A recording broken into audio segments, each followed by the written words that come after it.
한국에서 사역할 때 매년 여름이 되면 우리 교육부서 아이들을 데리고 수련회를 갑니다.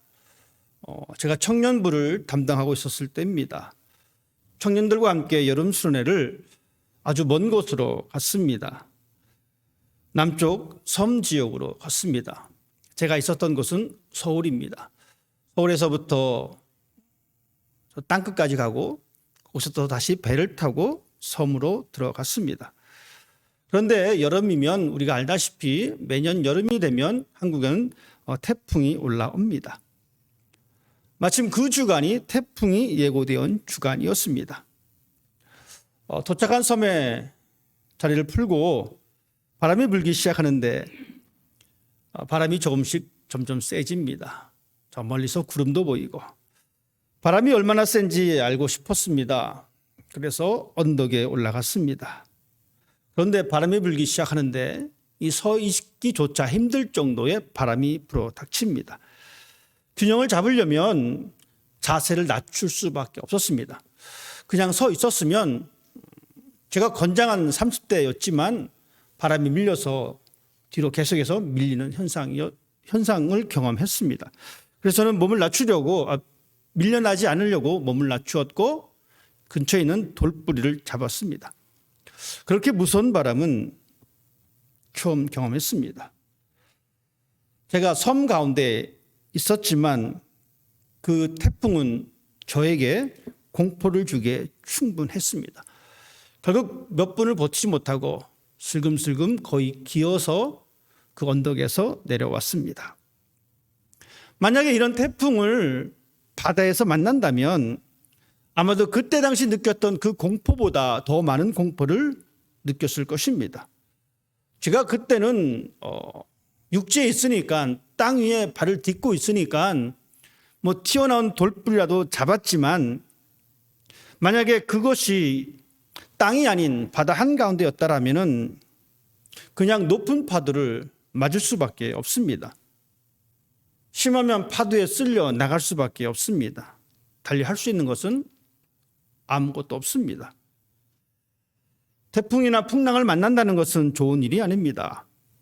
그래서 항해를 떠나는 사람들은 날씨의 변화에 상당히 민감합니다. 왜냐하면 그것은 생명과 관계가 있기 때문에 그렇습니다.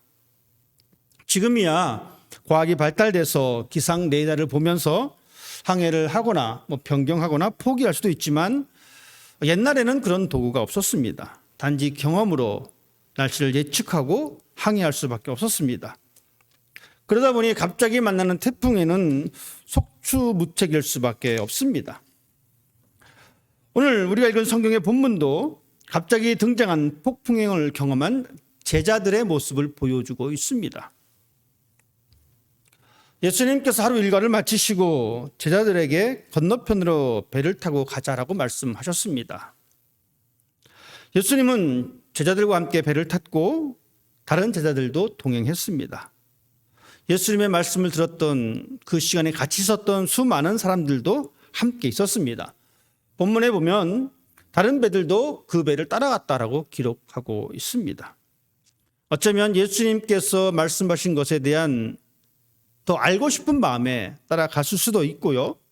아니면 예수님께서 행하셨던 그 신비한 이적이 더 궁금해서 따라갈 수도 있었을 것입니다. 어쨌든 수많은 사람들이 그 갈릴리 바다를 건너게 되었습니다. 특별히 제자들은 예수님과 한 배를 타고 갈릴리 호수를 건넙니다. 배 안에서 이런저런 이야기가 오갔을 것입니다. 충분히 상상할 수 있습니다. 다 입 다물고 노를 젓진 않습니다. 예수님께서 그 전에 말씀하셨던 그 비유에 대해서 다시 한번 난상 토론을 벌일 수도 있습니다. 아니면 예수님께서 보여주셨던 그 이적에 대하여 그들은 그 자신들의 감정을 충분히 나눌 수도 있고요. 수많은 사람들이 예수님을 따라가는 그 현상을 보면서 신기하면서 그 이야기를 나눌 수도 있었을 것입니다. 어쩌면 제자들은 자신들이 예수님의 제자가 되었다라는 사실에 마음이 뿌듯해질 수도 있습니다. 왜냐하면 자신의 스승을 따라다니는 사람이 많기 때문에 그렇습니다. 아주 놀라운 이적을 베푸는 스승을 자기가 모시고 있기 때문에 어쩌면 뿌듯한 마음을 가지고 있었을 것입니다. 얼마나 자랑스럽겠습니까? 제자들의 마음에는 자신감이 충만했습니다. 어쩌면 다른 사람들보다 더 우월하다라고 생각했을지도 모릅니다. 충분히 그럴 수 있습니다. 만약에 우리가 그런 상황이라면 충분히 이해가 됩니다. 제가 아는 친구 가운데 한 명이 개그우먼이 있습니다.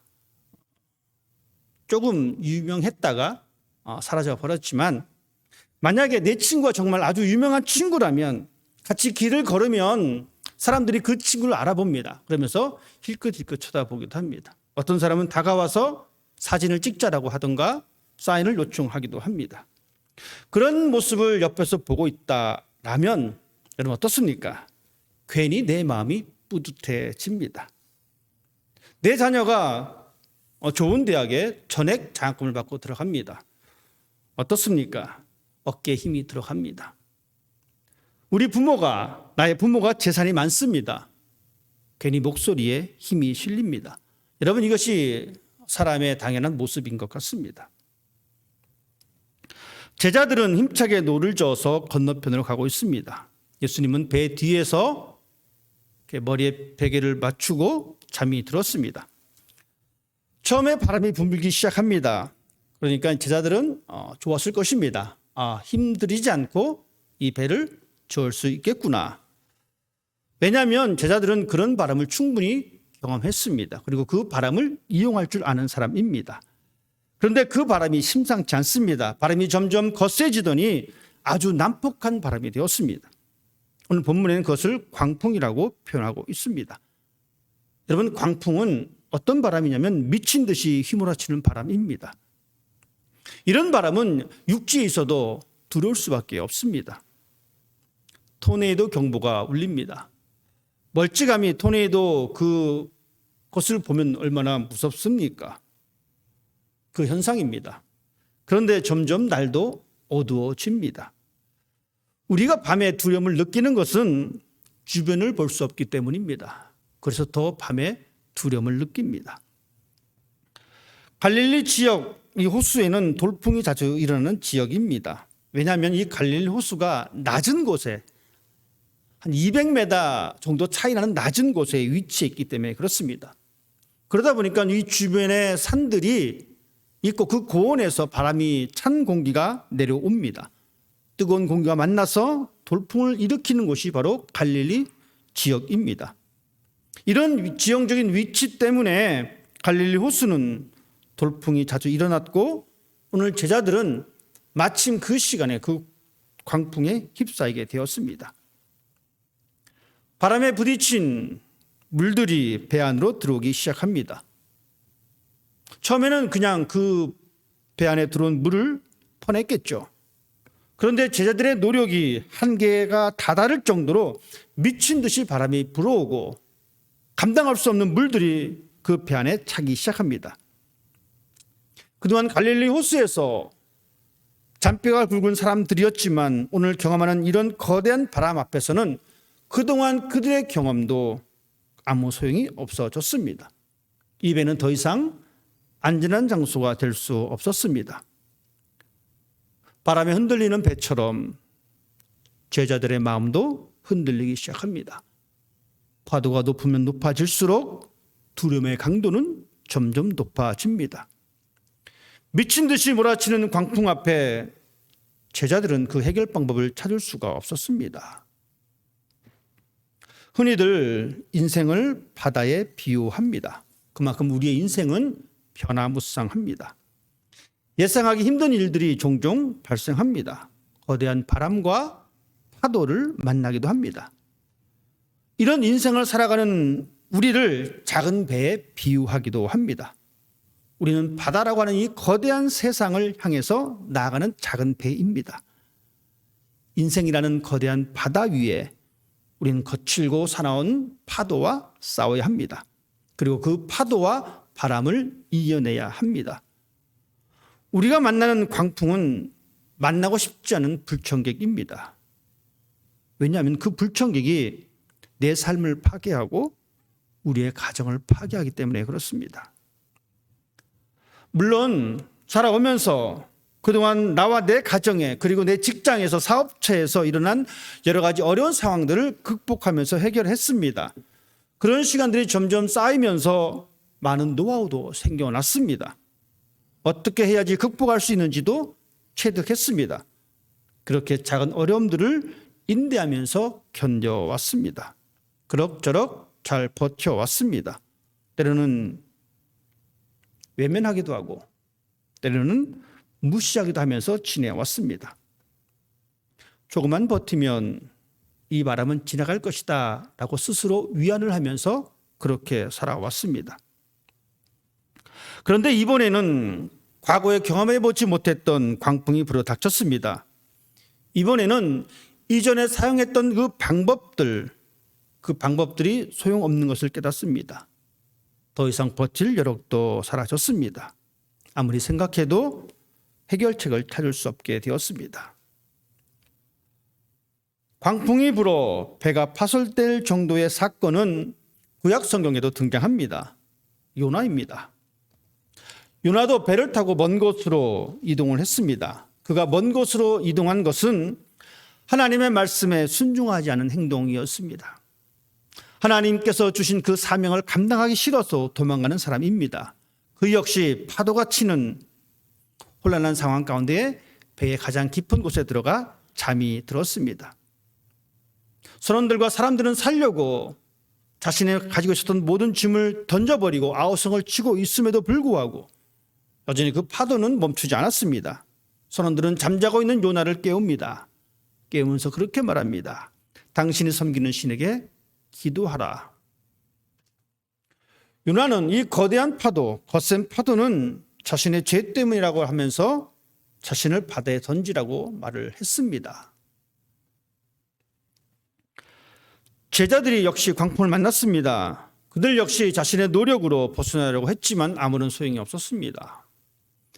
제자들은 요나서에 기록된 것처럼 잠자는 예수를 깨웠습니다. 그렇지만 요나와 정반대로 예수님은 바람과 파도를 잔잔하게 하셨습니다. 불어닥친 광풍은 누구의 잘못도 아닙니다. 제자들이 죄를 지어서 불어온 바람도 아닙니다. 전혀 생각지도 못한 시간에 다가온 바람입니다. 그저 그 바람이 무서울 뿐입니다. 그리고 그 바람 앞에서, 파도 앞에서 한없이 연약한 인간의 모습을 다시 들여다보게 합니다. 우리가 살다 보면 내가 잘못하지도 않았는데도 불구하고 고통을 겪을 때가 있습니다. 이유를 알 수 없는 사건, 사고를 만나기도 합니다. 수십 번을 생각해도, 수백 번을 생각해도 이유를 알 수 없는 고통을 만나기도 합니다.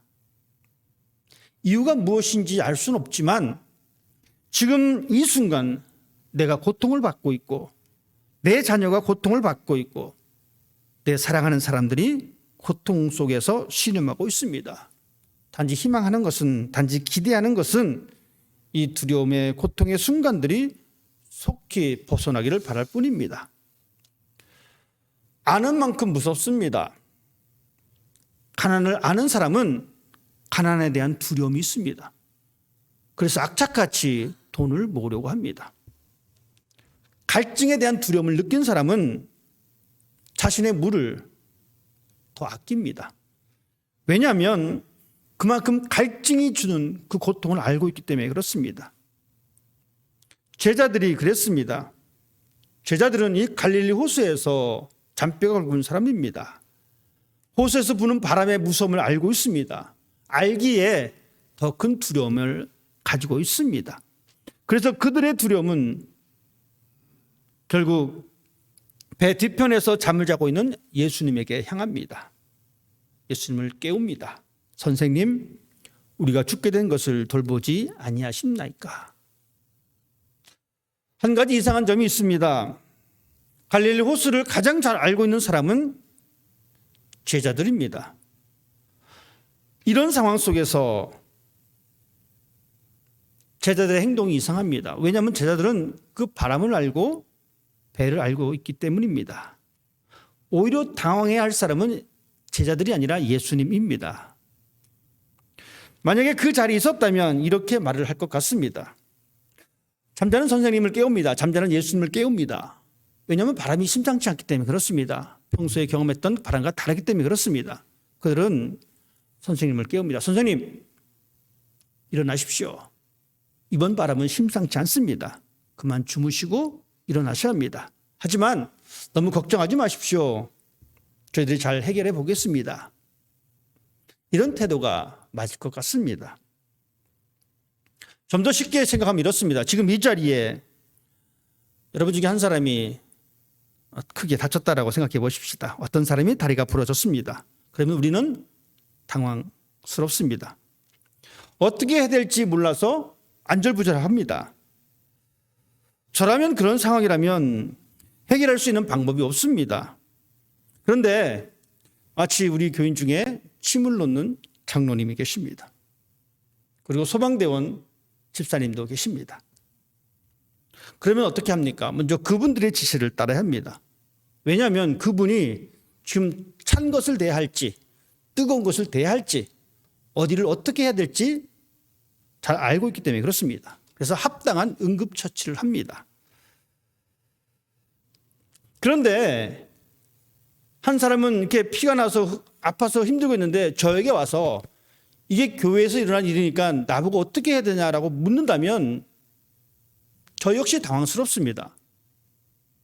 저 역시 장로님이나 집사님을 먼저 찾게 됩니다. 그리고 그분들의 지시를 따라야 된다라고 말할 것 같습니다. 그것이 지극히 정상적인 모습입니다. 그런데 오늘 본문에 보니까 제자들이 오히려 예수님에게 도움을 요청하고 있습니다. 지극히 일반적이지 않은 상황입니다. 그 일반적이지 않은 상황을 왜 성경은 기록해 놓았을까요? 분명히 숨겨진 다른 의도가 있을 겁니다. 그 실마리는 39절입니다.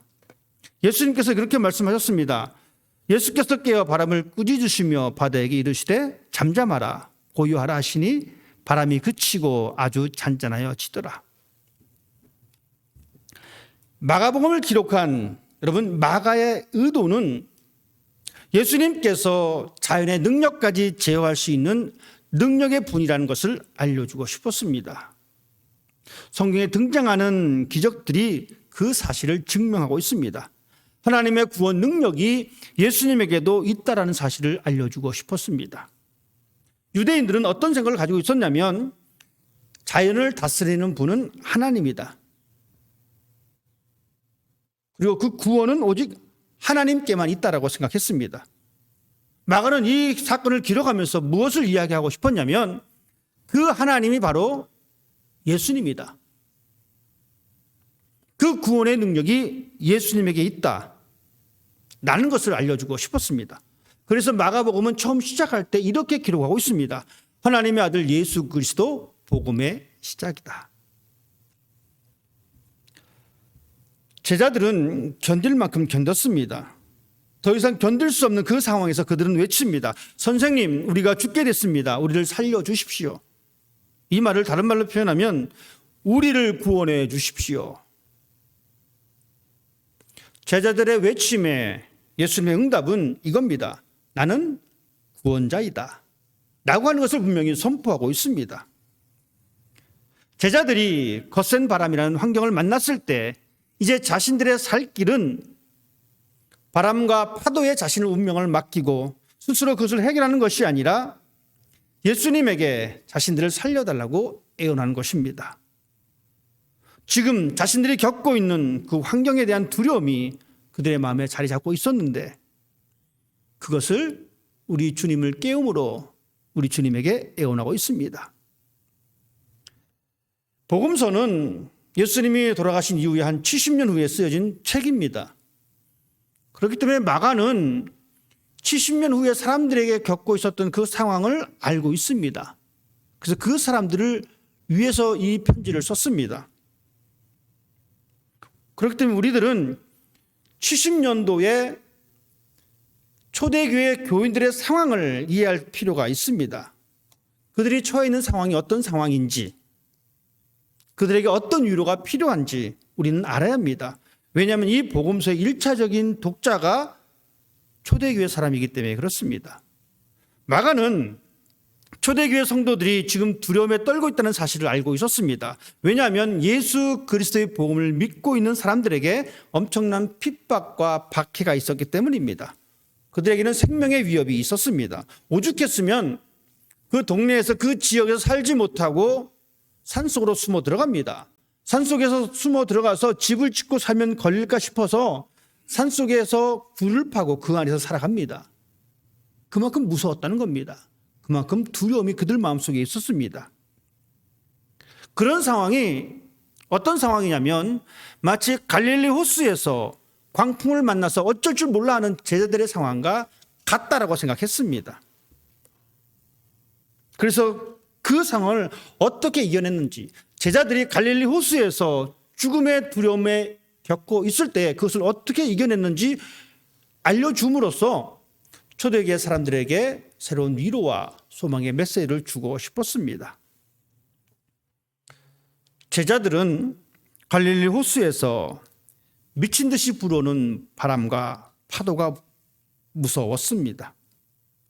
초대교회 교인들은 자신들의 생명을 쥐어오는 권력들이 두려웠습니다.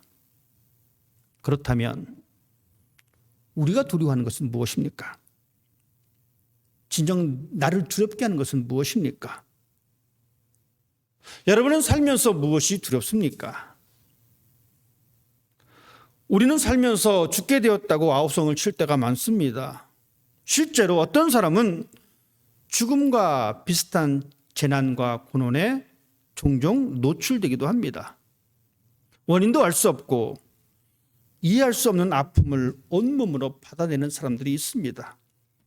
어떤 사람은 아무리 쥐어짜도 해결할 수 없는 재정적인 어려움에 떨고 있습니다.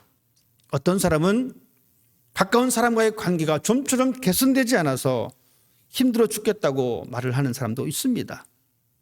이렇듯 우리의 삶의 현장은 거친 바람과 파도가 일어나고 있는 현장입니다. 우리는 그렇게 살아왔습니다. 그런 시간들을 보내면서 각자의 생존 방식을 체득했습니다.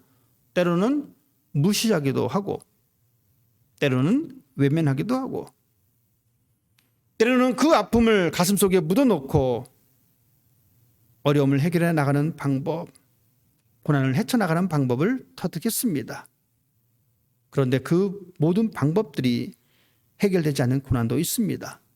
점점 용기는 사라지고 두려움만 더욱 우리의 어깨를 짓누르게 됩니다.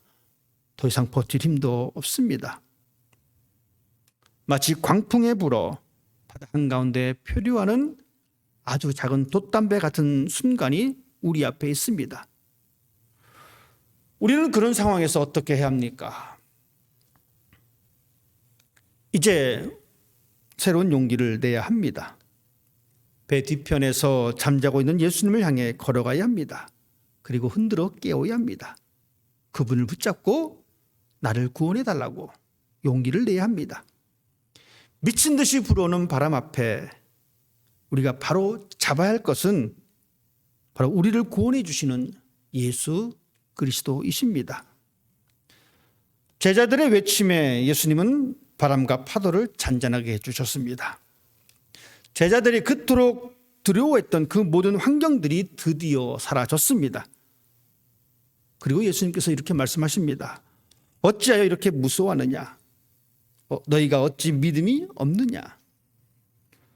제자들에게 필요한 것은 믿음이었습니다. 그리고 초대교회 성도들이 두려움을 극복할 수 있는 것도 믿음이었습니다. 우리 역시 다르지 않습니다. 우리가 살아가는 이 세상에서 충분히 두려움을 느낄 수 있습니다. 거친 바람이 언제든지 우리가 알 수 없는 시간과 방법으로 다가옵니다. 그리고 그것이 완전히 사라지지 않습니다. 그렇지만 그 대신에 우리에게 더 필요한 것이 있는데 그것은 바로 믿음입니다. 믿음이 무엇입니까? 단순히 내 의지나 바람이 믿음이 아닙니다. 무조건 줄 것이라고 떼쓰는 것, 하나님 앞에 떼쓰듯이 기도하는 것, 그것이 믿음이 아닙니다. 하나님, 100만 불짜리 집을 주십시오. 3650일을 여러분 기도한다고. 그것이 온전한 믿음이 아닙니다. 그동안 교회는 믿음을 크게 오해했습니다. 그렇다면 믿음의 시작이 어디서부터 시작되는지 여러분 다시 알아야 합니다. 사람 사이에 여러분 믿음이 있습니다. 사람 사이에 믿음이 형성될 수 있습니다. 그런데 이 믿음이 형성될 수 있는 것은 아주 작은 신뢰에서부터 시작합니다. 그 신뢰가 쌓이면 쌓일수록 상대방을 더 믿게 됩니다. 여러분, 이것이 믿음의 시작입니다. 그러면 여기서 한 가지 더 질문이 있습니다. 어떤 사람을 신뢰하십니까? 상대방을 신뢰할 수 있는 것은 내가 상대방을 어느 정도 아느냐에 따라 달라집니다. 제가 김성욱 장로님을 30% 알면 저는 김성욱 장로님을 30%밖에 신뢰하지 못합니다. 여러분 그렇지 않습니까? 30% 아는데 100% 신뢰할 수 없습니다. 믿음은 그렇습니다. 아는 만큼입니다. 내가 상대방을 알면 아는 만큼 그 신뢰도 같이 깊어집니다. 그것이 쌓이게 되어지면 어떤 상황에서도 내가 믿고 있는 그 대상에 대하여 흔들림이 없습니다. 우리가 하나님을 잘 알지 못하는데 어떻게 하나님을 신뢰할 수 있습니까? 내가 하나님을 잘 알지 못하는데 내가 어떻게 하나님을 믿는다라고 이야기할 수 있습니까? 우리는 하나님을 아는 만큼 하나님을 신뢰할 수 있습니다. 하나님을 믿을 수가 있습니다. 그래서 성경은 말씀해 주고 있기를 힘써 여호와를 알라고 말씀하고 있습니다. 우리가 하나님을 신뢰하지 못하면서 믿음을 이야기하는 것은 어불성설입니다. 이런 믿음은 거짓입니다. 예수님께서 말씀하신 왜 믿음이 없느냐라고 말씀하신 것은 왜 하나님을 알지 못하느냐, 왜 나를 알지 못하느냐, 그 하나님이 바로 창조자라는 것을 왜 알지 못하느냐라고 하는 말씀입니다. 하나님의 생명의 근원이심을 알라는 것입니다. 예수께서 말씀하시기를 내가 하나님의 아들이며 내가 하나님이라는 것을 알아야 한다는 의미입니다. 예수님께서 말씀하신 그 믿음은 하나님을 향한 절대적인 신뢰만이 우리의 무서움과 불안으로부터 완전히 구원해 주시는 분이라는 것입니다. 그 믿음을 소유한 사람이 되기를 원합니다. 제자들이 이 사건 이후에 이렇게 고백하고 있습니다. 그들이 심히 두려워하여 서로 말하되 그가 누구이기에 바람과 바다도 순종하는가 하였도다. 이제 제자들은 두려워해야 할 대상을 정확히 알게 되었습니다. 그 전에는 거침없이 불어오는 이 바람과 파도가 두려웠는데 이제 그들은 알았습니다. 진정 내가 두려워할 존재가 무엇인지. 예수님께서 파도와 바람을 잔잔케 하신 사건을 그 모습을 보면서 그들은 깨달았습니다. 무섭게 달려드는 파도와 바람이 아니라 예수님이 창조주 하나님이라는 사실에 더 큰 두려움을 느꼈습니다. 지금 내 앞에 계신 예수님이 더 두려운 존재라는 사실을 알게 된 것입니다. 이것이 바로 믿음입니다. 제자들의 믿음이 회복되었습니다. 믿음이 회복되다 보니 이제 두려움의 대상도 바뀌었습니다. 두려움의 내용도 바뀌었습니다. 믿음이 없을 때는, 하나님을 알지 못할 때는, 예수 그리스도를 알지 못할 때는 주변의 환경이 두려웠는데 하나님을 알수록, 예수님을 알수록 이제 그 두려움의 대상이 바뀌었습니다. 이 두려움은 생명의 주인 되신 하나님에 대한 경배이며 찬양입니다. 천지의 창조주가 하나님이심을 고백하는 경배의 두려움입니다. 사랑하는 그리스도의 성도 여러분, 나의 어깨를 짓누르는 무거운 환경이 무서운 것이 아닙니다. 내 가슴을 답답하게 만드는 상황들이 무서운 것이 아닙니다. 불확실한 미래가 두려운 것이 아닙니다. 정말 두려운 것은 내가 믿는 하나님이 더 두려운 존재라는 것입니다.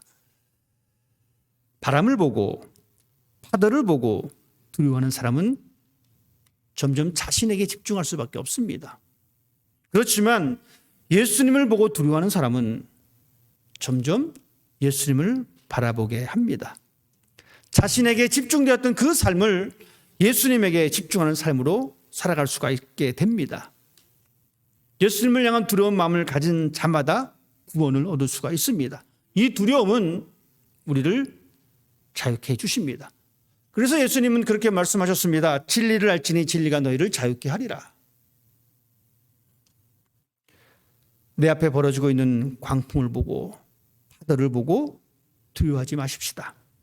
대신에 두려워할 것은 바로 창조주 하나님, 생명의 근원이신 하나님을 두려워하십시다.